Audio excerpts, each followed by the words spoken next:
Բարև ձեզ սիրելի բարեկամներ, եթերում քննարկում հաղորդաշարն է Նոյանտապանի եւ զրուցելու ենք Հայ կառուցողական կուսակցության նախագահ Անդրեաս Ղուկասյանի հետ, ողջունում եմ պարոն Ղուկասյան։ Բարև ձեզ Տիգրան։ Ես լրահոսից առանձնացրել եմ այս շաբաթվա երկու իրադարձություն եւ կուզենայի դրանցով բացել մեր կուսակցությունը։ Ես նկատի ունեմ ուրեմն այդ Սահմանային անցումի վրա ստամպից Արարատի սիմվոլը հանելու մասին կառավարության որոշումը, որը եղավ չզեկուցվող հարցերի մեջ, եւ ինչպես նաեւ ուրեմն Նիկոլ Փաշինյանի ուրեմն հանդիպումը այդ ցանկապատ ներկայացման ժամանակ հանդիսատեսի եւ թատրոնի անձնակազմի հետ, որտեղ Նիկոլ Փաշինյանը ինձ թվում է սկսեց պրակտիկայում իր իդեոլոգիան կիրառել նաև արդեն արվեստի գործիչների կամ այդ բնագավառերի վրա, որովհետև մինչև հիմա երկատում կա որոշակի Նիկոլ Փաշինյանը եւ իր կուսակիցները մի բան են ասում, հայ գրականությունը, հայ թատրոնը, հայ գիտեմ հերոստատեսությունը ոչանրային եւ այլն, բոլորին այլ ձևով են նայում այդ իրադարձություններին։ Հիմա պարզ է, որ սա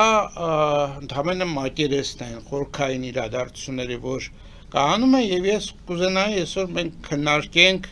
ինչու է դա տեղի ունենում, նախ ինչ է տեղի ունենում, ինչու է դա տեղի ունենում եւ հայ հասարակությունը ինչպես պիտի վերաբերվի այդ ամբողջ։ Հայ հասարակությունը կանգնած է փաստի առաջ, որ 21 թվականին վերընտրված Նիկոլ Փաշինյանը ըստ էության 22 թվականից ի վեր հրապարակային բացահայտ իրականացնում է արտաքին քաղաքականություն, որի գլխավոր դրույթներն են։ Ինքը ամբողջությամբ ընդունում է Ադրբեջանի բոլոր նախապայմանները խաղաղության հասնելու համար, եւ հիմա երկրորդ փուլը Թուրքիայի հետ հարաբերություններում բնականոնաբար փոխկապակցված է դա առաջինի հետ,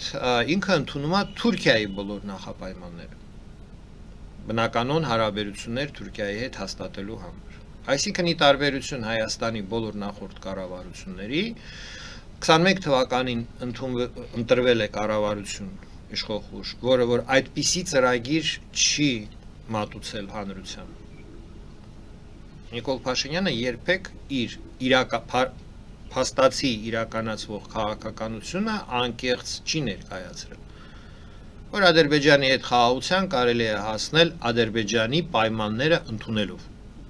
որ Թուրքիայի հետ բնականոն հարաբերություններ հաստատելու կարելի է հասնել Թուրքիայի պայմանները ընդունելով։ Դա շատ պարզ միտք է, չէ՞։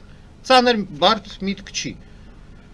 Նիկոլ Փաշինյանը դա հիմա իրականացնում է։ Մեր քաղաքական դաշտը, մեր ինֆորմացիոն դաշտը, քաղաքական ռոպագանդայի հետևանքով լցված է այնպիսի նարատիվներով, դիսկուսիաներով, որ այսպես ասած եւ առաջ տանեն այդ քաղաքականությունները, այսինքն այդ արտաքին քաղաքականությունը մեր ներքին քաղաքականության այսպես կապը այդպես է աշխատում եւ միաժամանակ պարզ եւ ուղիղ ժողովրդի հետ ոչ մեկ չի խոսում։ Չի կարա Նիկոլ Փաշինյանը արտասանի այն, ինչ որ ես հիմա ասացի, չի կարա ասի, որ իմ որոշումն է ընդունել Ադրբեջանի նախապայմանները խաղաղության հասնելու համար։ Հասկանալի է ինչու, որովհետև կան ծանր հետևանքներ։ Ադրբեջանի նախապայմանները գինը դա 4200 զոհված եւ անհայտ կորած մեր հայրենակիցների կյանքն է եւ 120,000 մարդկանց հայրենիքից զրկելու որոշումն է։ Չէ՞։ Նման այսպես ասած խոստովանում անել, որ դա գիտակից որոշում է, չի կարող վարչապետը։ Ինքը ստիպված պիտի քողարկի դա, ներկայացնի որպես հանգամանքների ազդեցության տակ տեղի ունեցած ինչ որ փոփոխություններ, ինչպես իրենք ԵԱՀԿ նամակ էին գրել մեջը արմատական փոփոխությունները Ադրբեջանի նարատիվը օգտագործեցին, որոնք են այդ արմատական փոփոխությունները, եթե խնդրես բացահայտեն, չեն բացահայտի, չէ՞։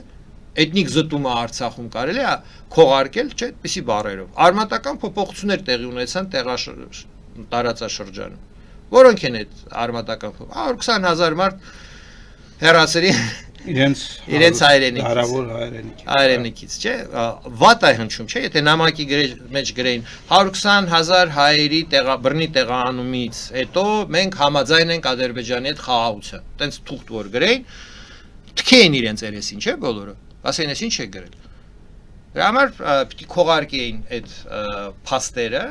նախադասություններով ինչ որ որոնք դա փակում են մարդու իրավունքների կոպիտ խախտումները փակում են եւ այստեղ այս քաղաքականությունը իրականացնելուց Հայաստանը նաեւ դառնում է Ադրբեջանի եւ Թուրքիայի փաստաբանը որտեվ Թուրքիայի նախապայմանները երկուսն են խոշոր առումով բոլորին հայտնի առաջինը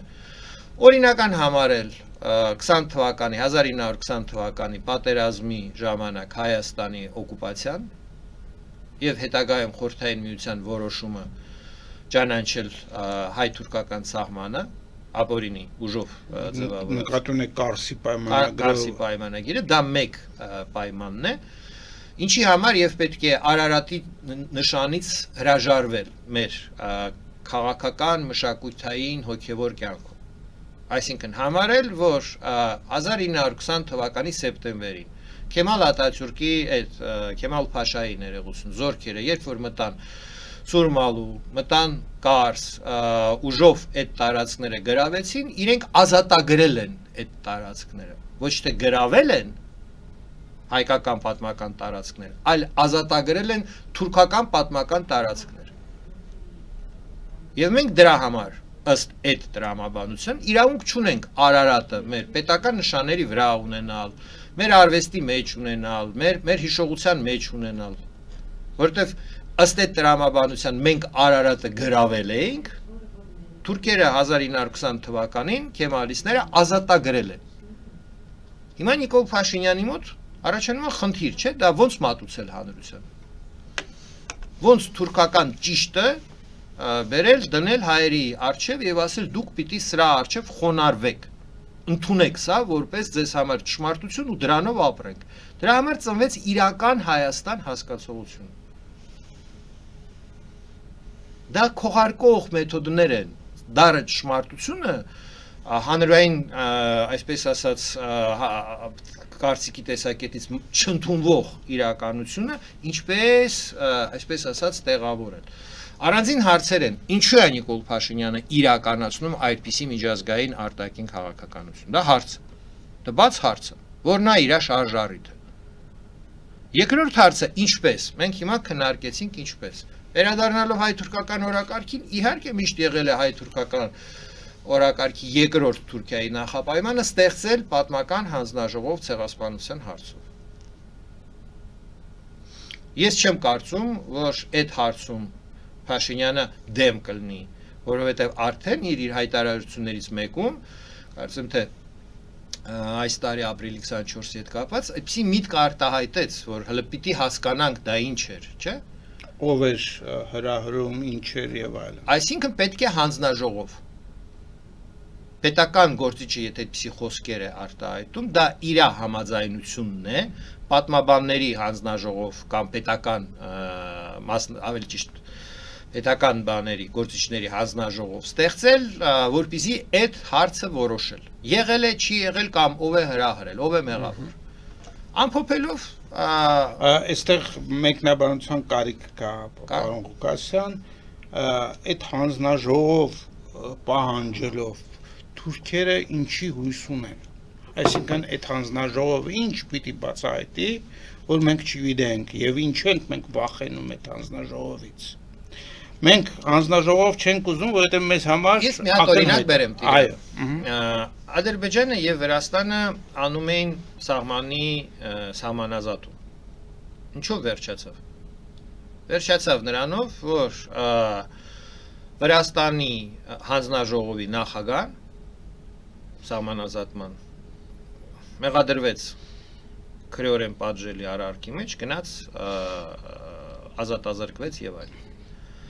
Մենք առաջինը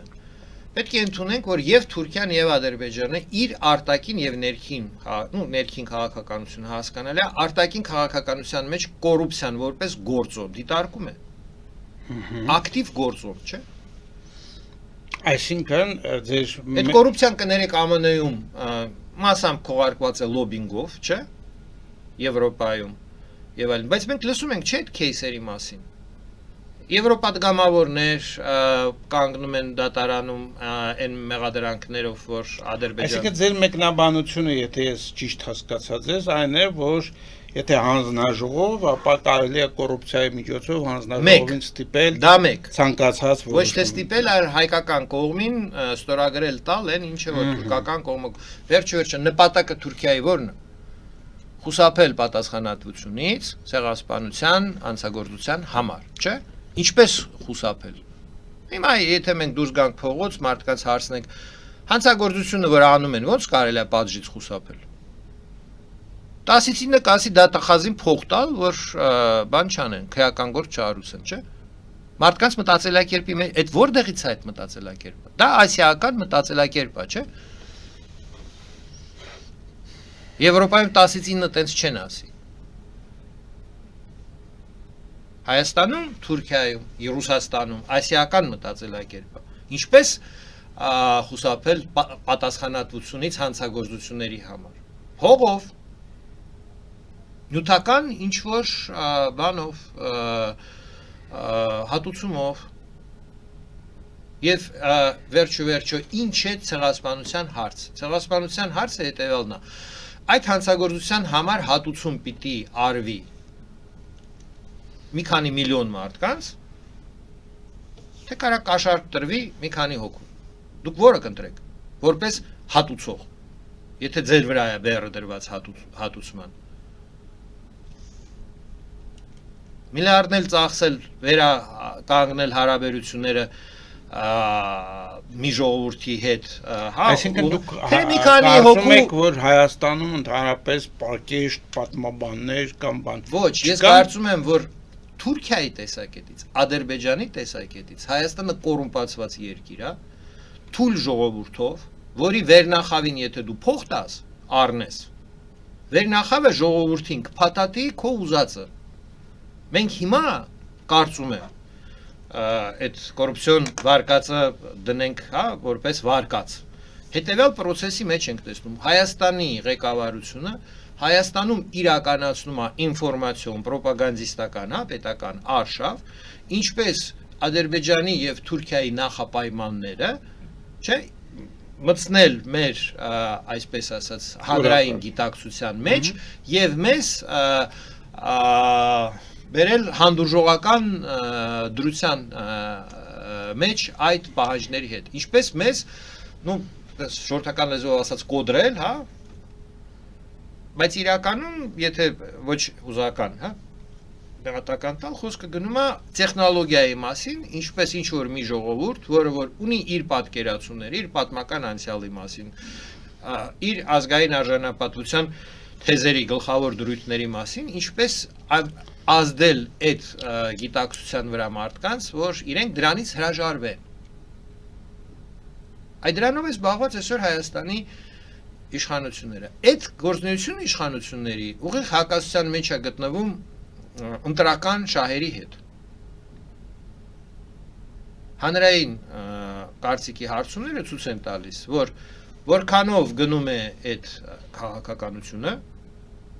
փորձել Թուրքիայի եւ Ադրբեջանի նախապայմանները, այսպես ասած, փաթաթել մեր հասարակության բզին։ Բայց ուղղեմ ես ձեզ, դա բացահայտ չի։ Հանրային հարցումները եթե վստահենք, որտեվ հարցերը այդ գործողությունը որ անում է իշխանությունը, այդպես մակերեսին ինքը չի խոստովանում, որ դրանով է զբաղված, ինքը ամեն կերպ խորամանկում է, քողարկում է, շատ տեղեր խափում է, մենք անընդհատ ինչ որ լսում ենք այդ որ հերթական անգամ իշխանությունները խափեությունով են զբաղված, այս վերջերս Լևոն Զուրաբյանը շատ կարևոր իմ կարծիքով հարցում արձագանքեց իշխող ներկայացուցիչներից մեկի մեկնաբանությունների վերաբերյալ 2019 թվականի խաղաղ կարգավորման փաթեթի մասին։ Այսինքն այդ խափեություն բառը մեր առօրյան է, որը որ վերագրվում է իշխանություններին, իշխանությունները իր հերթին վերագրում են իրենց օպոնենտներին, բայց իրականում հանրությունը կորցնում է վստահությունը իշխող ուժի նկատմամբ եւ մենք գնում ենք ինչ որ մի կետում պիտի այդ երկու process-ները հատվեն։ Մի կողմից այդ թուրքական եւ ադրբեջանական քաղաքականության իրականացումը հայկական պետականության մեջ, պետական քաղաքականության մեջ, նույնիսկ պետականության մեջ, չէ՞, սահմանադրությունից պրեամբուլան հանելը երրորդ հանրապետության, դա դրա մասին է։ Դա գագաթնակետը պիտի դառնա այդ քաղաքականության։ Հայաստանի վերաֆորմատավորելու, այսպես ժամանակակից բառերով, հա, ասել, process-ի եւ դա համընկնում է ոնց որ թե հիմա մի ժամանակաշրջանի մեջ ենք մտել, երբ որ ընտրությունները եւ այդ բոլոր որոշումները եւ այդ ամեն ինչը պիտի գան ինչ որ մի շատ կարճ ժամանակում սկսեն միասին, այսպես իրար հետևից հայտ գալ, վերաֆորմատավորման գործընթացը ավարտվի։ Ինձ թվում է Փաշինյանի տեսակետից ինքը դրանով պիտի ստանա հաջորդ 5 տարի պաշտպանավորելու հնարավորություն։ Իսկ հայ ժողովուրդ կկանգնի արդեն այն իրականության մեջ, կկրկնվի հայ ժողովրդի պատմության մեջ այն իրականությունը, որը տեղի է ունեցել 1921 թվականից հետո։ Երբ որ Հայաստանում ֆորմատավորվեց սովետական Հայաստանի մոդելը, որը իդեպ այդ իրական Հայաստանն մինչև 65 թիմ արգելված էր ցեղասպանություն բառը օգտագործել։ Ну 48 թվին այդ տերմինը հայտ եկավ եւ 48 թվից մինչև 65 թիվ Հայաստանում մտավորականներին արգելված էր։ Դրա համար կարելի էր պատիժ կրել։ Մարդիկ ովքեր որ դրան դեմ էին դուրս գալի, հայտնվեցին սովետական բանտերում։ Եվ միայն հանրային ճնշումների տակ իշխանությունները ստիպված ընդունեցին որոշումներ համալիրը կառուցել Ինձ դրա հետ կապված էլ մանիպուլյացիոն մեկնաբանությունները արվում է իշխանությունների կողմից համարելով, որ այն արժեքային համակարգը, այն գաղափարախոսությունը, որ մենք ունենք, իրականում դա մերը չի, դա ձևավորվել է հենց սովետական իշխանության ԿԳԲ-ի ազդեցությամբ։ Որ մասի։ Մինչև 65 թիվը թե 65 թվից հետո։ 65 թվից։ Մինչև 65 թիվը մերն էր։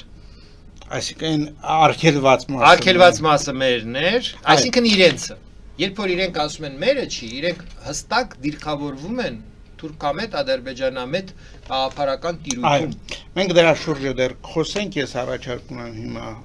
գովազդային փոքրի ընդմիջում, որից հետո կշարունակենք մեր զրույցը։ Գովազդը եթերում բարեկամներ։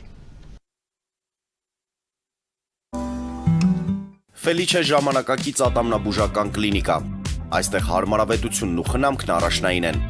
Այստեղ կիրառվում են ատամնաբուժական ամենաժամանակակից տեխնոլոգիաներ, ճշգրիտ ախտորոշում, արդյունավետ բուժում, նուրբ փորձառություն եւ անհատական մոտեցում։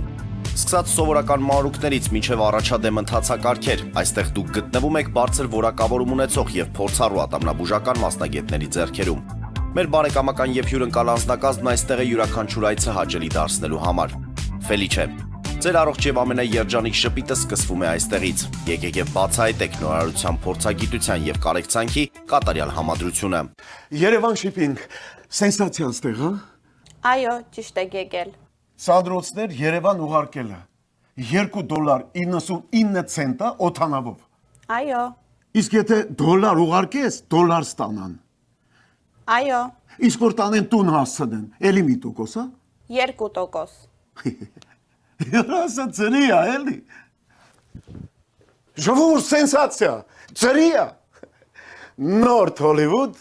Գլենդել։ Ջակփաթ հագուստի խանութը երկրորդ մասնաճյուղն է բացել Գլենդելի սրտում, որտեղ կարող եք ձեռք բերել եվրոպական եւ ամերիկյան ընտիր հագուստեղեն, կոշկեղեն, աքսեսուարներ, պայուսակներ ամենահարմար արժեքներով։ Նաեւ կարող եք ցանկացած ապրանք պատվիրել եւ ձեռք բերել կարճ ժամանակում։ Ջակփաթի Գլենդելի հասցեն է 1135 North Pacific Avenue, հեռախոս 818 813 2252 Ջակփաթ հագուստի լավագույն կենտրոնը Գլենդելում։ 60-ից ավելի ճանաչված եվրոպական բրենդների ինքնատիպ, չկրկնվող եւ մատչելի ընտրանին Fortuna Home and Country House խանութ սրահում։ Նորաոճ սպասք եւ կահույք հորեկա բնագավառի համար, տեքստիլ տնտեսական ապրանքներ, ամեն ինչ գեղեցիկ կյանքի համար։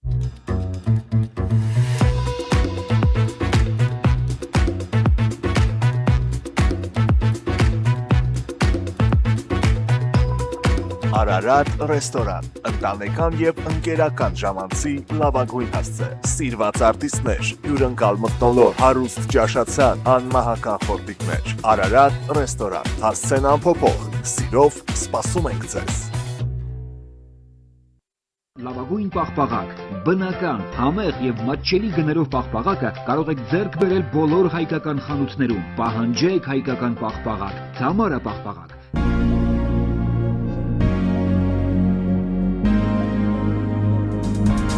Տպագրեք ձեր գիրքը Նոյան տապան տպագրատանը, ինչպես նաև թերթեր, ամսագրեր, բուկլետներ եւ այլն։ Հասցեն քաղաք Երևան, Իսահակյան 28 առաջին հարկ։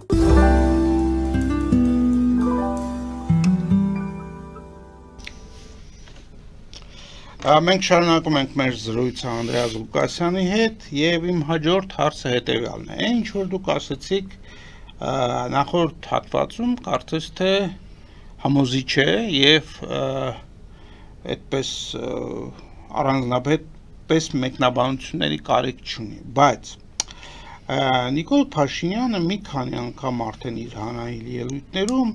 փորձում է մեզ ցույց տալ, որ մեր հակաթուրքականությունը ոչ այնքան մեր հակաթուրքականությունն է, որքան ուրեմն դա Ռուսաստանի հատուկ ուրեմն ծառայությունների կողմից այսպես օգտագործվող մի գործիք է, որը որ թույլ է տալիս, որ մենք թուրքերի նկատմամբ մեր վերաբերմունքը պահենք անսասանված, դա նշանակում է, որ ուրեմն մենք այլընտրանք չենք ունենա այդ դեպքում մնալ ռուսական ծիրում։ Եվ անգամ մինչև 20 թվականի այդ պատերազմը, երբ որ շատ մարդիկ իրոք համոզվեցին, թե ինչ արեցին ռուսները մեր բնորանի մի հատվածի հետ, միևնույն է, այդ ռուսամետությունը եւ այլն ինքը հենց այս հակաթուրքականության վրա էր հիմնված։ Հիմա եթե մեր իշխանությունները գնում են Թուրքիայի հետ հարաբերությունները լավացնելու ուղղությամբ, ես ուզում եմ հասկանալ, որ մասն է սուտ, որ մասն է ճիշտ, ինչքանով է Ռուսաստանի կողմից սնված այս գաղափարները, ինչքանով դա մեր պատմական հիշողությունն է եւ մեր իրական վերաբերմունքն է Թուրքիայի նկատմամբ։ Իրան մեղադրանքները, որ վարչապետը գործողություններ է անում իօքուտ թշնամուն, Ադրբեջանը պաշտոնապես Հայաստանի թշնամի պետություն է։ Քանի խաղաղության պայմանագիրը կնքված չի, պաշտոնապես իրավաբանորեն Ադրբեջանը Հայաստանի Հանրապետության համար թշնամի պետություն է։ Ցանկացած գործողություն իօքուտ թշնամու դա պետական դավաճանության հոդվածի հանցակազմ ունի։ Իշխանությունները ունեն խնդիր, որովհետև մեղադրանքները Նիկոլ Փաշինյանին անձամբ, իր կողմնակիցներին, որ իրենք անում են գործողություններ իօքուտ թշնամու պետության շատ է։ Ինչպես դրա դեմը առնել։ Ծնվում է նարատիվ, ով որ դեմ է հայ-ադրբեջանական, հայ-թուրքական այս տեսակ քաղաքականությանը, այսինքն նախապայմանները ընդունելուն եւ դրա իման վրա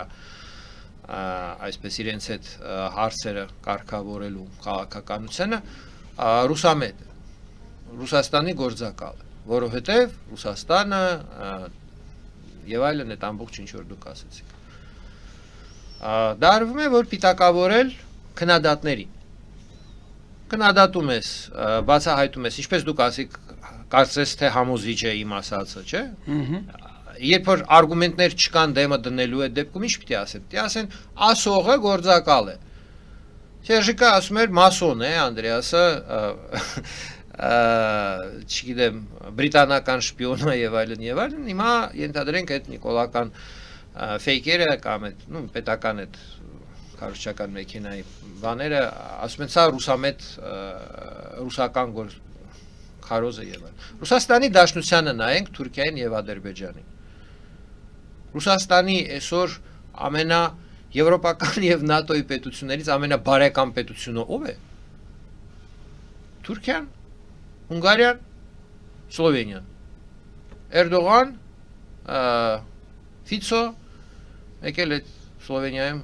Եսիմով։ Օրբան, Հունգարիայում, Ֆիցո Սլովենիայում, չէ՞։ Այսինքն դա այսօր Ռուսաստանի միակ գործընկերներն են։ Նույն Ադրբեջանի հետ Գեյդար Ալիևի Ինչի մոռացակ այնտեղ Կիմ Չին Ինին մոռացակ։ Որովհետև Կիմ Չին Ինի մասին չեմ խոսում։ Հարցը հետևյալի մասին է, ռուս-թուրքական հարաբերությունները ինչպիսի բնույթ են կրում, ռազմավարական։ Թուրքիան բալանսավորում է ՆԱՏՕ-ում է, բայց աջակցում է Ռուսաստանին։ Ադրբեջանը դատապարտում է Ռուսաստանի հարձակումը Ուկրաինայի վրա, բայց աջակցում է Ռուսաստանին։ Չէ՞։ Իրողությունը դա է։ Իրենք սիրուն, ինչպես Դուգինն է ասում, մենք ձեզ Հարաբաղը սիրուն աչքերի համար չենք տվել, չէ՞։ Ասում է։ Ասում է, իհարկե ասում է, բայց դա Դուգինն է ասում, էլի Պուտինը չի ասում։ Չի կարա, չէ՞, Պուտինը ասի։ Երբեք առաջի մարդու մակարդակով դա չի լինի, բայց Ռուսաստանի նման խամաչիկ գործիչներով լի պետությունում կարող է Դուգինը մի բան ասի, որի համար հետո իրեն Կրեմլից զանգեն, ասեն ոտերդ կփոկենք։ Պարզ չէ տրամաբանությունը, այդ երկրում իրենք առանց թույլտվության ոչ կանգնում են, ոչ նստում են, ոչ շնչում են, այդ ռեժիմն է արդեն Ռուսաստանի Դաշնությունում, ինֆորմացիոն տիրույթում, կա խոսքի ազատություն, որևէ մեկը Ռուսաստանի Դաշնությունում կարա ազատ միտք արտահայտի։ Կարա, եթե իր միտքը համընկնում է ձեր ասած Վլադիմիր Պուտինի մտքերի հետ, եթե չէ, չի կարա։ Պարզ տրամաբանություն է դա։ Այսինքն խոսքը դասավորությունը հետևյալն է, ինչպես Հայաստանից հակառակը մաքրել հակաթուրքական, հակաադրբեջանական տրամադրությունները, որովհետև դա գտնվում է ռուս-թուրքական, ռուս-ադրբեջանական քաղաքականության տրամաբանության մեջ։ Շատ լավ, այստեղ անմիջապես հարց է առաջանում այդ դեպքում։ Հայկական ընդդիմությունը, որը որ հիմնականում նախորդ իշխանությունների կողմնակիցների հիման վրա է ստեղծված, ես նկատում եմ պարլամենտ։ Իրենք են ոնց իման։ Հա։ Անձամբ իրենք են։ Իրենք հայտնի են իրանց ռուսական կողմնորոշմամբ։ Եվ իրենք այսպես ակտիվ հակաթուրքական եւ հակաադրբեջանական ռոպագանդա են վարում։ Այդ դեպքում ոնց կբացատրեք դա։ Շատ հասարակ, այդտեղ որևէ, այսպես ասած, բարդ բան չի, որովհետեւ բայց մի քիչ ժամանակատար կարող է լինել այս մասը։ Տեսեք, այդ ձեր թվարկած ընդդիմությունը խորհրդարանական ինքը քննադատում է Փաշինյանին Տշնամու օգտին կատարված գործողությունների համար impeachment-ի բան է բերել մոտավորապես այդ բովանդակությամբ շարադրված մեղադրանքներով, բայց իմ տպավորությունն է եւ իմ գնահատականն է, որ իրենք արդյունքին դեմ չեն։ Այդ քաղաքականության արդյունքին։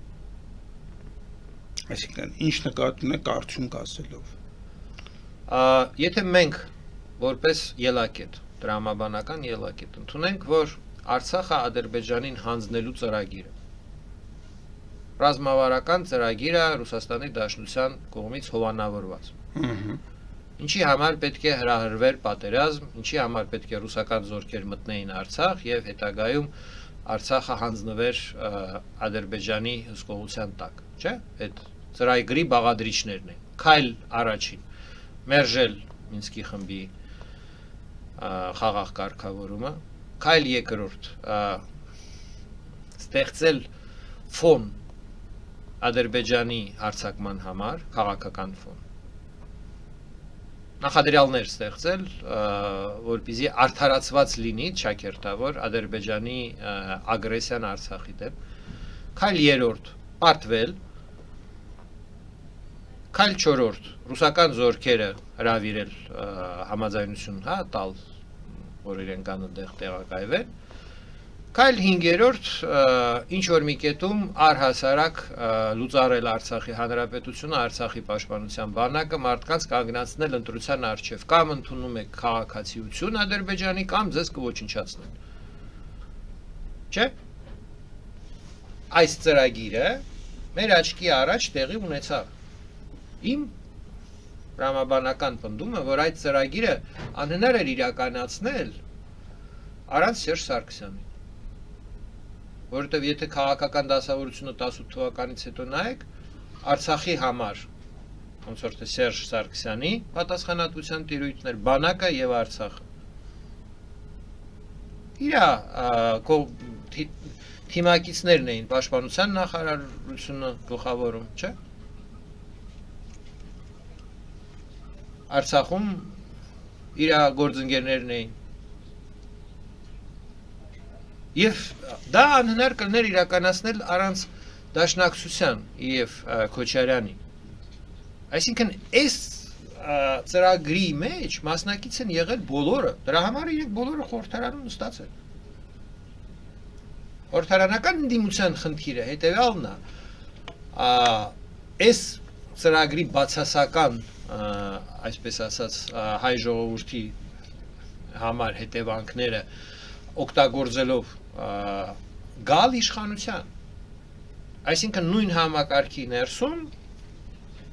իշխանության վերադասավորության հարցն է, իշխանության վերադասավորությունը, ընդունենք վերադասավորում եղավ, ներողություն։ Կարճ մի հատ բան, իրենք բոլորը նոյեմբերի 9-ի եռակոմ հայտարարության կուսակցություններ են։ Իրենք բոլորը նկատի ունեմ եւ Հայաստան դաշինքը, եւ պատիվ ունեմ դաշինքը, եւ քաղաքացիական պայմանագիր։ Բայց նոյեմբերի 9-ի եռակոմ հայտարարությունը դա հրապարակային մատուցումն է այդ ռազմավարական պլանի, որը որ ասեցի։ Հասկանալի է, բայց պնդումն է, որը որ ես հրապարակային անում եմ, որ այդ ռազմավարական պլանը ընդունվել է, համաձայնեցվել է Հայաստանի վարչապետի կողմից մինչև պատերազմ։ Եվ պատերազմին նախապատրաստական աշխատանքը իր մասով ինքը կատարել է։ Հիմա տեսեք, հանձնաժողովը այսքան տարիներից հետո Արցախյան այդ 44-օրյա պատերազմի բանով նոր հանձնեց, ավարտեց իր աշխատանքը, այսինքն այս 3 կուսակցությունները, այդ 3 քաղաքական ուժերը, որոնք որ իմ կարծիքով էփել են այս հանցագործությունը, այսքան ժամանակ ինչով էին զբաղված։ Հանձնաժողովը կանչել է մարդկանց, լսել է իրենց ամեն մեկի ցուցմունքը, պիտի ամփոփեր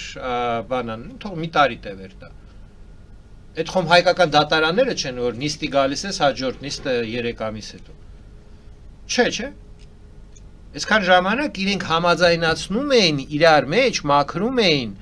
սրբում էին, որ ամեն մեկի այսպես կարելի է ունենալ։ Այլ ենթադրություն, բա ինչի այդքան ժամանակ տևեց։ Շատ լավ, Օրինակ ձեզ մոտ չի առաջանում հարց։ 21 թվականից քանի տարի անց է։ Մի րոպե։ 4 տարի հանձնաժողովը ինչով էր զբաղված։ Ես չեմ պատկերացնում ծավալը, դրա համար չեմ ուզում դրա վրա կանգնել, բայց դուք այստեղ մի բան ասեցիք, որ այդ կուսակցությունները նոյեմբերի 9-ի հետ համաձայն կուսակցություններ էին։ Այո, ես իրենց այդպես եմ։ Այո, շատ լավ, բայց եկեք ընդունենք, որ նոյեմբերի 9-ը այս դժբախտ գծի մեջ, որի մեջ մենք ընկանք 20 թվականից հետո,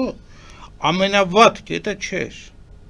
Ամենավատ կետը եղավ 23 թվականին, երբ որ հայրենազրկեցին։ Տիգրան, նայում եմ իր ամբողջական տրամաբանության մեջ, իսկ դուք նայում եք այդ կազմակերպիչների կողմից գծած ճանապարհով անցնող մարդու տեսակետից։ Այսինքն դուք չեք ընդունում, որ այդ ուժերի մեջ կարող է։ Երբ որ շենք եք ուզում կառուցել, սկզբից պլանն եք, ճարտարապետական նախագիծն եք, չէ՞։ Այսինքն արցախցիների տեղահանումը այդ պլանի մասը եղել է ի սկզբանե։ Եվ մի բան ասեմ, Starford, հա, այդ անալիտիկ կենտրոնը ԱՄՆ-ում։ Դրա մասին գիտեք երբ է գրել։ 2015 թվականին։ Ռուսաստանի Դաշնությունը ուզում է, որ իր զորքերը տեղակայվեն Արցախում, որպեսզի Արցախը հանձնի Ադրբեջանին։ Ինչի դիմաց Ադրբեջանի Եվրասիական միության անդամության դիմաց։ դուք չեք կարծում, որ մեղրին է Ես նպատակը։ իմ կարծիքը չեմ ասում։ Հա։ Ես ասում եմ Ստարֆորդում հոդվածի բովանդակությունը, մեղրի միջանցքը փոքր հարցը, որը որ տրված է հայ հասարակությանը, մենք դրա քննարկում ենք եւ այլն։ Իսկ Ռուսաստանի Դաշնության ռազմավարությունը շատ པարզ դրամաբանության մեջ է տեղավորվում։ Տալիս ենք ձեզ Արցախը, որ դուք միանաք մեզ։ Դա այնքան པարզ գործարք է, ես չեմ հասկանում ինչի մարդկանց մոտ հաճախ ոնց կարա տենց լինի, էլի։ Այ կարային Որովհետեւ այդ միացումը տեղի չունեցել, փաստորեն։ Միայն դրա համար։ Հա, Որովհետեւ ավարտած չի։ Այսինքն դուք սպասում եք ձեր կանխատեսումներով, որ եթե տեղի ունենա նման բան, դա կամփոփի այդ դա ավելի համոզիչ կլինի, քան հիմա, երբ որ մի մասը արվել է, մի մասը ոչ։ Այո, այսինքն գործարկը այդ տեսակետից Ստարֆորդի հոդվածի դրամաբանությունից ավարտված չի։ Գնում է ինչ որ process-ի մեջ, որտեղ կան բաղադրիչներ, մեղրի, մուղրի, չգիտեմ ինչ բան եւ այլն։ Եթե այդպես նայենք։ Բայց գինը դա էր եւ հայերի տեղահանումը, ես նորից տեղ ուզում եմ ընդգծեմ, բռնի տեղահանումը։ Այդ հարցում ինչ մոտեցում ուներ իմ կարծիքով այդ կազմակերպիչները։ Պուտինը, Ալիևը, Փաշինյանը։ Կա Սերբսկի Կրայինայի օրինակ Խորվաթիան հաղթելով հրադադարը ՄԱԿ-ի զորքերը կանգնած էին Սերբսկի Կրայինայում ներխուժեց Սերբսկի Կրայինա 300,000 սերբերից 200,000-ը մոտ հեռացան ջախջախեց բանակը օպերացիա բուրյա մի քանի օրվա մեջ 2-3 օրվա մեջ անկում տեղի ունեցավ Սերբերի մի մասը հեռացավ, բայց ինչ որ մի մաս մնաց։ Հետո եղան քրեական գործեր միջազգային դատարանում, խորվաթական գեներալներին եւ այլ ռազմական գործիչներին։ Մեղադրանք ներկայացվեց, որովհետեւ այդ ընթացքում 1000-ից ավել խաղաղ բնակչություն սպանվեց եւ այլն, բազմաթիվ հանցագործություններ տեղի ունեցան խորվաթների կողմից կատարված։ Բայց գլխավոր փաստարկը Խորվաթիայի այն էր, որ խաղաղ բնակչության մի մասը մնաց, ընդունեց Խորվաթիայի քաղաքացիությունը եւ շարունակում է ապրել Խորվաթիայով, օգտվելով բոլոր իրավունքներից։ Այստեղ կարևոր հանգամանք է, որ Խորվաթիան Եվրոմիության անդամ է, այստեղ կարևոր հանգամանք է, որ Խորվաթիայում փոփոխվող իշխանությունը եւ այլն եւ այլն։ Ադրբեջանը, Ռուսաստանը եւ Հայաստանը իշխան ղեկավարները երբ որ ընդունում էին պլանը Արցախը հանձնել Ադրբեջանին, որպես օրինակ դա չէին կարա չտեսնեին։ Որպես success story, ինչպես վերացնել չճանաչված հանրապետություններ։ Եվ իհարկե իրենց պլանի էլեմենտներից մեկն էր, որ հայերի որոշ մասը պիտի Արցախում մնա։ Ադրբեջանը պետք է զինաթափեր մեր բանակը, պաշտպանության բանակը Արցախում։ Իշխանությունները նպաստում էին իրենց բոլոր գործողություններով, որ դա տեղի ունենա։ 23 թվականի ռազմական գործողությունները դա ռազմական ղեկավարության կողմից սաբոտաժի պայմաններում մեր առաջնագծում գտնվող զինվորների հերոսական պայքարն էր։ Բայց տանկերը մնացին իրենց տեղերում, չէ, հետո ցույց տվեցին բոլոր այդ սպառազինությունները, բաները, որը որ անձնվեց Ռուսաստանի Դաշնությանը։ Այսինքն նման պայմաններում, երբ որ այսպիսի դավադրություն է ժողովրդի դեմ սեփական գնում, իհարկե, որպես առիթ պաշտպանության բանակը զինաթափելու համար հարկավոր էր Ադրբեջանի հարձակումը, իսկ հետո մարդկանց դնում են ընտրության առջև կամ քաղաքացիությունը ընդունում եք Ադրբեջանի, ստանում եք դրամաշնորհներ, վարկեր, գրած է կայքի վրա։ Ադրբեջանի այդ պաշտոնական պետական կայքի վրա գրած են բոլոր այն գոտաները, սուբսիդիաները, բաները, ինչը որ կարող էին հայերը ստանալ մնալով Արցախում։ Կամ ձեզ ոչնչացնելու ենք։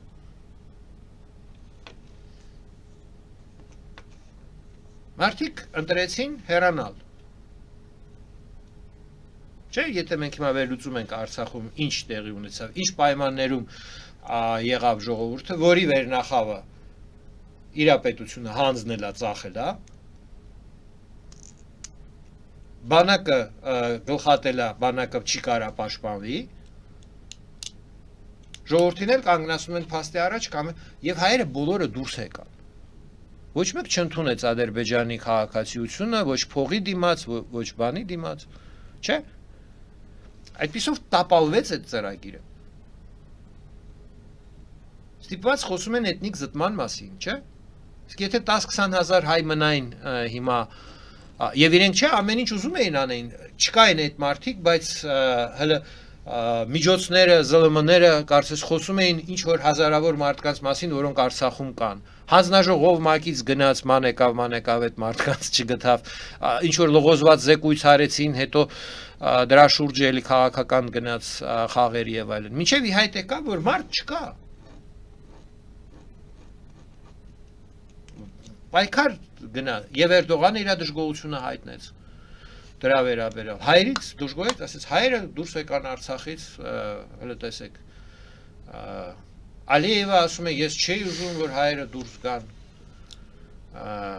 մենք տենց նպատակ չենք դնում, իրենք հավաքվեցին գնացին, ու Փաշինյանը ամեն կերպ ասում է դե բան անվտանգության պայմաններում հեռացան հայերը ընդեղից, ամենաբարձր մակարդակով չէ այդ խոսքերը գնացին անվտանգության ժամանակ։ Դա այդ ամբողջը դասվում է թշնամուն ինչ թշնամու օգտին գործողություններ կատարել, չէ՞։ Նիկոլ Փաշինյանի փաստաբանները կասեն դա ասվել էր նրա համար, որ խոճապ չլինի, խիստ դատախազը Հայաստանի կհարցնի եւ ինչ ազդեց դա։ Ենթադրեք Նիկոլ Փաշինյանի այդ հայտարարությունը որևէ կերպ ազդեց Շահրասյան մեջ գտնվող մարդկանց վրա, որոնք ոչ կապ ունեին ինտերնետ, ոչ բան, իր հայտարարությունը, որը ինքը անում էր իբր թե արցախցիների մեջ խոճապը, հա, կամ ինչ որ բանը վերացնելու համար։ Ակնհայտ է, որ ոչ։ Բայց միջազգային ասպարեզում դա դրվեց Հայաստանի դեմը, չէ՞։ Հայաստանի չէ, Ֆրանսիայի դեմ։ Ֆրանսիան բերել էր։ Այստեղ մենք, տեսեք, այսքան բաների հետ ենք առնչվում։ Իմ գնահատականը հետևյալն է։ Այո, այսօրվա խորհրդարանական բոլոր ուժերն են այս կամ այն չափով մասնակից ռազմավարական այդ պլանի Արցախը հանձնել Ադրբեջանին։ Եվ այդ պլանի վերջնական նպատակը իհարկե Ադրբեջանի անդամությունն է ռուսական ինտեգրացիոն պրոյեկտներին եւ այլն, ես այդպես եմ տեսնում։ Ինչպես կմեկնաբանեք այդ դեպքում Ադրբեջան-Ռուսաստան ներկա հարաբերությունների վիճակը։ Ռուսաստանը հիմա անում է բոլոր այն քայլերը, որպեսզի Ադրբեջանին ստիպի ինչ մտնել Եվրասիական միություն։ Չեք ուզում որ ձեր քաղաքացիներին դուրս քշեն Ռուսաստանի Դաշնության տարածքից։ Միացեք Եվրասիական միություն, ճիշտ ասացի, հա, Եվրասիական միություն։ Այսինքն սա փափուկ ուժի գործադրումն է եւ դրա համար էլ կողքից հենց այդպես էլ ձևակերպեմ հաչացնում են բաներին, այդ պաշտոնական քարոզիչներին, որ կասկած չլինի ոչ մեկի մոտ ինչ է սա արվում։ Պետական մակարդակով նոտա եւ այլն, եթե լինում է դա հրապարակային, չէ, տիրույթում չի։ Իսկ պսի քարոզիչների միջոցով շրջանառության մեջ դրվում է, որ բոլորը հասկանան ինչի մասին է խոսքը։ Շատ լավ, իսկ այդ դեպքում Ադրբեջանի տեսանկյունից այդ հարցը ինչպես պիտի լուծվի, նա պիտի խուսափի դրանից, ըստ ձեզ։ Ես երկու արկած ունեմ այս հարցի շուրջը, կամ առաջին այն ինչը որ ասեցի, երկրորդը ես չեմ բացառում եւ մենք տեսեք հիմա նենց դարաշրջան ենք ապրում, այդ բեմականությունները, երբ որ Ռուսաստանը կարծես աջակցում է Հայաստանի խորհրդարանական ընդդիմությանը, հետո պարզվում է, որ չի աջակցում, հետո այսպես, հետո այնպես, հա, միդը կարող է Ռուսաստանի արտգործնախարարությունը մի հատ նամակ խիստ գրի եւ այլն, օգտագործել այսպես հակառակ քայլերը, խորամանկ քայլերը արդյունքի հասնելու համար աչ ու ձախ կիրառվող գործիք։ Պարզ ասեմ, ուզում են, որպեսզի Հայաստանի իշխանությունները Նիկոլ Փաշինյանը մերժի, ենթադրենք անցյալ տարի ապրիլի 5-ին այդ սամիտներ Բրյուսելում առաջարկեր Հայաստանին արվում ինչ-որ բան, ինչպես պիտի մերժի։ Պիտի ցույց տան, որ Հայաստանում ռուսական, այսպես ասած, 5-րդ շարասյունը վեր կացավ, դուրս եկավ փողոց, վտանգ կա։ Եվ վարչապետը գնում է ասում է, գիտեք, մեր երկրում ապստամբություն է, վտանգ կա, չենք կարա եւ այլն, այդպիսի բան։ Ես դրա համար չեմ բացառում, որ կարող է եւ թատրոն է, որովհետեւ հիմա Ադրբեջանի համար բարենպաստ վիճակ է ստեղծում։ Ինքը զոհ է, հա։ Ռուսաստանը իրեն ճնշում է, պարտադրում է, որ ինքը Եվրասիական միություն մտնի։ Իր մոտ էլ առաջանում է խաղակարդ Արցախի հարցում, այսպես ասած, ինչ որ ինդուլգենցիա կորզել Եվրոմիությունից եւ ԱՄՆ-ից, այլ հարցերում, մարդու իրավունքների հարցերում եւ այլն։ Որովհետեւ եթե դա չանեք, դե մենք հենա Եվրասիական միություն կգնանք։ Առաջացել է այսպիսի Ռուսաստանը շատ ճկուն է իրականում։ Մենք հիմա ինչի հետ արիերեսվեցինք։ Պետությունը կարա լինի Եվրոմիության կազմում, Հունգարիան, բայց լինի ռուսամետ։ Սլովենիան պետությունը կարա լինի ՆԱՏՕ-ի կազմում, բայց լինի Ռուսաստանի Դաշնության ռազմավարական գործընկեր։ Ոնց է դա ձեզ։ Այսինքն այդ մտածելակերպը կանոնավոր, որ ամեն ինչը պիտի լինի sense բան, հա, ձևակերպված բաց հրապարակային, արդեն այդպես չի աշխատում։ Ադրբեջանը ռուսական սատելիտ է։ Եվ կարիք չկա իրեն Եվրասիական միություն մտնելու կամ բան, շատ հարցեր անձնական պայմանավորվածությունների վրա են հենված եւ պատահական չէ, այդ խոսակցությունը Պեկինում Շանխայի համագործակցության կազմակերպության ժամանակ, որ Պուտինը եւ Սին քննարկում էին երկար կյանքի տևողությունը, հա, որ մարդ կարող է մինչև 150 տարի ապրել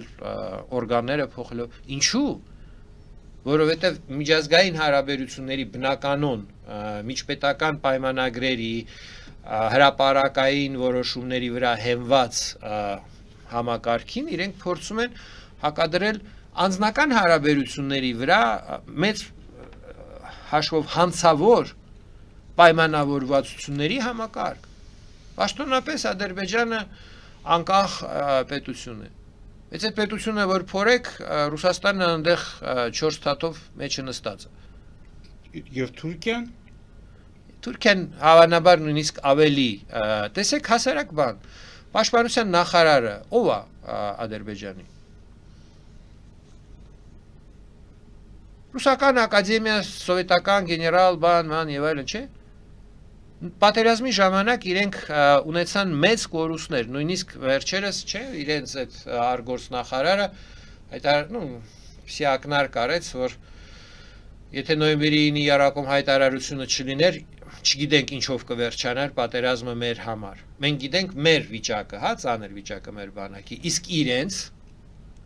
հիմա նոր իրենք են սկսում, չէ, խոսել նրա մասին, որ իրենք էլ էին գտնվում արդեն իրենց բոլոր ռեսուրսների սպառվել էին եւ գտնվում էին եզրին։ Եվ իրենց փրկեց նոյեմբերի 9-ի երակոմ հայտարարությունը։ Արդեն վերում են որպես փաստարկ իրենք պաշտոնապես դա բարձր մակարդակի պաշտոնյա արտահայտում է, անհրաժեշտություն կա։ Տեսեք, Թուրքիայի գործիչ չի այսօր նախարարը պաշտպանության։ Ռուսաստանի գործիչ է, Ռուսաստանի գործակալ է կոպիտ էլի ասած, չէ՞։ Ես նայում եմ այդպիսի բաներին, ով է ուժային կառույցների ղեկավարները, ում հետ են փոխկապակցված ինչ կենսագրությունով եւ այլն։ Թուրքիան համագործակցում է Ղազախստանի հետ, համագործակցում է Ադրբեջանի հետ։ Ադրբեջանի հետ ունի յուրահատուկ ավելի հարաբերություններ, բայց Ադրբեջանը ռուսական տիրույթի պետություն է։ Հայաստանի հետ հարաբերությունները հետաքրքիր են նրանով, որ եթե ադրբեջանցիներին, ոնց ես հասկանում եմ, ռուսները վստահում են, որ իրենց հետ կարելի է բանավոր, հա, պայմանավորվածություններով շարժվել։ Հայերի հետ չի կարելի։ Մեզ հետ Ռուսաստանը ամեն ինչը բերեց նրան, որ թղթով լինի։ Եվ դա նշանակում է, որ ավելի կարևոր է Հայաստանը Ռուսաստանի համար, որտեղ հայ ժողովրդի ձգտումը ազատության, հայ ժողովրդի ինքնուրույնությունը, հայ ժողովրդի տաղանդը, հայ ժողովրդի կարողությունները, ինքը այդ ասիական պրիմիտիվ ժողովուրդ չի, որ ինչ որ մի հատ բանի մեջ, բոքսի մեջ նստեցնեն ու ինքը տենց մնա, վերարտադրելով նույն բանը տարիներ շարունակ։ Ինքը անընդհատ մեր ժողովուրդը զարգանում է, առաջ է գնում եւ այլն, իր լավ եւ վատ կողմերով։ Եվ դրա համար կայսրությունը մեզ հատուկ պայմաններում է պահում, որ մենք, այսպես ասած, թղթով կաշկանդված լինենք։ Եվ վերջի հարցը այսօրվա մեր հաղորդման, ես կուզենայի, դուք ասացիք, որ այդ երկու գծերը հատվելու են, ես նկատի ունեմ ընտրությունները եւ հանրակրվեն, բայց ներկա իրավիճակում ինչպես եք դուք գնահատում իրավիճակը եւ իշխանության վերընտրվելու, վերարտադրվելու հնարավորությունը։ Իշխանությունը իմ կարծիքով իշխող ուժը կարող է իշխանության վերարտադրվել միայն զորբայությամբ։ Այսինքն դուք համարում եք, որ այն ժողովրդի այն հատվածը, որ անվերապահորեն պաշտպանում է վարչապետին, իսկ գիտենք, որ այդպիսի հատված կա, դրա մեծության խնդիրն է միայն, որ ինչքան է այդ մեծությունը այդ հատվածը։ Դժվար է գնահատել։ Իմ կարծիքով գնահատել են հարցումների միջոցով 17-18%։ Այո։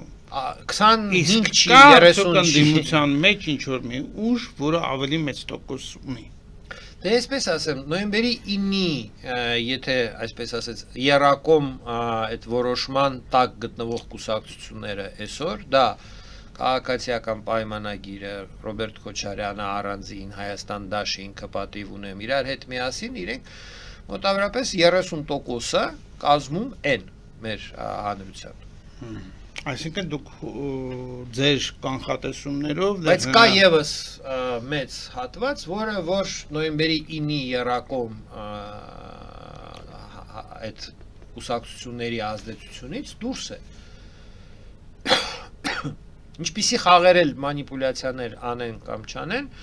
կա մի հետեւյալ իրողություն։ Այդ բոլոր հարցումները ցույց են տալիս, որ մեծամասնություն 60%-ը մեծամասնություն է համարում հարցվածների կողմ են Հայաստանի անդամությանը Եվրոմիություն։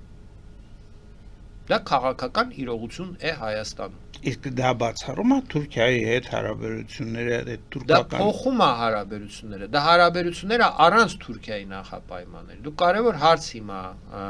շոշափեցիք։ Հայաստանը ունի ալտերնատիվ Թուրքիայի եւ Ադրբեջանի հետ հարաբերությունները կարգավորելու նրան, ինչը որ հիմա իրականացնում են Ռուսաստանը, Թուրքիան, Ադրբեջանը Հայաստանի հետ, Նիկոլ Փաշինյանի հետ միասին։ Այո, ունի։ Հայաստանի անդամությունը Եվրոմիության կազմում վերացնում է անհրաժեշտությունը Թուրքիայի նախապայմանները ընդունել։ Թուրքիան պարտավոր է լինելու սահմանը բացվել։ Որտեղ Եվրոմիության սահմանն է լինելու։ Պարզ է, չէ՞ դրամաբանությունը։ Ինչի թուրքերը սարսափում են, բացի ռուսներից, նաև թուրքերը եւ ադրբեջանցիները այդ ապրիլի 5-ի անցյալ տարվա հանդիպման ժամանակ ինչ մի հատ սարսափելի հայտարարություն արեցին, որ սա բաժանարար գիծ է լինելու տարածաշրջանում, բա այդ ո՞նց է լինելու Եվրոմիության սահմանը Հարավային Կովկասում բաժանարար գիծ։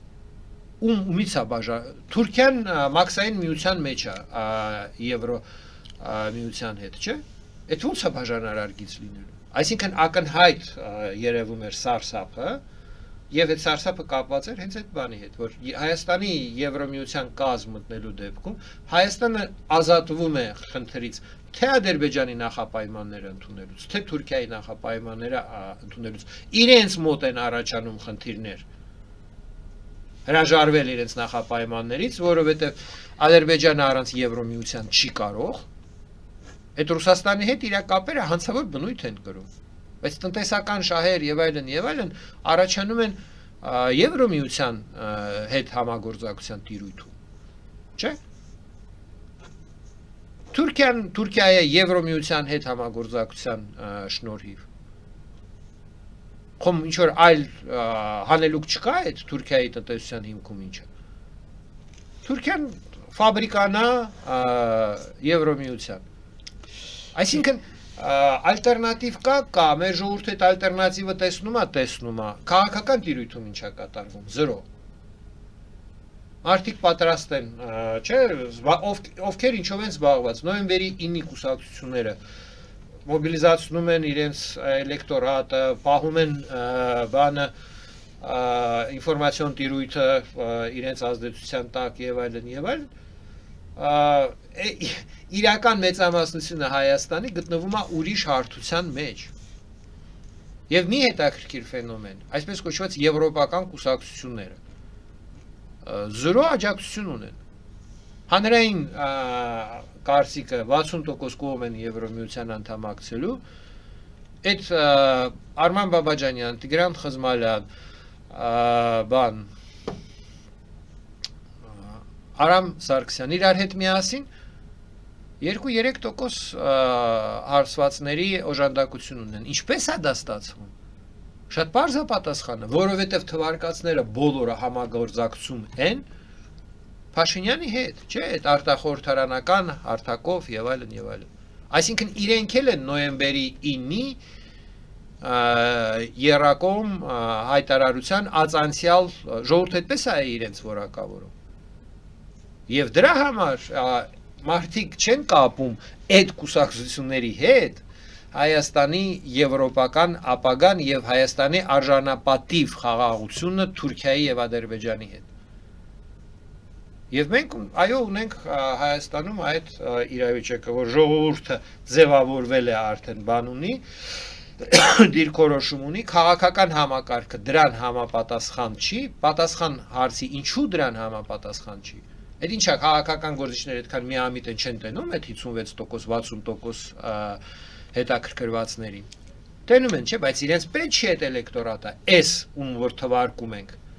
Իսկ նրանք, ովքեր որ կարող են գլխավորել եւ բան, գտնվում են պրեսինգի տակ այսօր։ Շնորհակալություն պարոն Ղուկասյան հետաքրքիր զրույցի համար։ Սիրելի բարեկամներ, հիշեցնում եմ, որ մենք զրուցում ենք Հայ կառուցողական կուսակցության նախագահ Անդրեաս Ղուկասյանի հետ։ Մաղթում եմ ձեզ ամենայն բարիք եւ մինչեւ նոր հանդիպում։